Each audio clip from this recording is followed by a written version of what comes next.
பூண்டு மிளகு சாதங்க. போன வாரம் ஃபுல்லாக நீங்கள் என்கிட்ட கேட்டுட்டு இருந்தீங்களா, ஏன்க்கா வாய்ஸ் இப்படி டிஃப்ரெண்ட்டாக இருக்குது, கோல்டு இருக்கா, காஃப் இருக்கான்னு.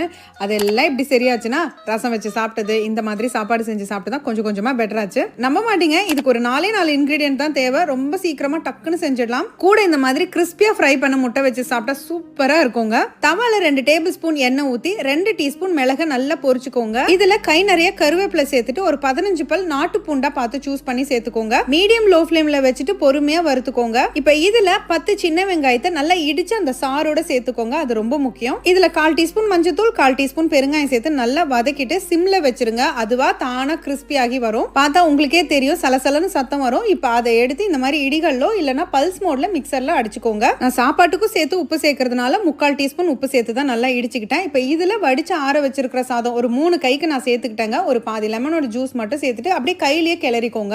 இது இந்த மாதிரி இன்ஸ்டன்டா அப்பப்ப செஞ்சு சாப்பிட்டுக்கலாங்க. கோல்டு காஃபுக்குலாம் இதுதான் கொஞ்சமாவது நாக்குக்கு நல்லா இருக்கும். பிளஸ் இது சாப்பிட்டு கொஞ்ச நேரத்துல இந்த மூக்கெல்லாம் பயங்கரமா அடைச்சிக்கிட்டு இருக்கு, மூச்சு விட முடியலன்னு வாயில காத்து விட்டுட்டு இருப்போம் இல்லையா, அதெல்லாம் கொஞ்சம் சரியாகும். அதே நேரத்துல ஃப்ளூவை ஃபைட் பண்றதுக்கு நம்மளுக்கு கொஞ்சம் ஸ்ட்ரென்த் வேணும். ஸோ அவிச்ச முட்டையோ இல்லை இந்த மாதிரி முட்டையை ஃப்ரை பண்ணி வச்சு சாப்பிடுங்க. காம்போவும் சூப்பரா இருக்கும். அப்படியே மறக்காம ஸ்டவ்வோட சமைக்கும் போது கொஞ்சம் லவ்வோடு சமைச்சிங்கன்னா சுமாரா இருக்கிற சமையல் கூட சூப்பரா இருக்கும்.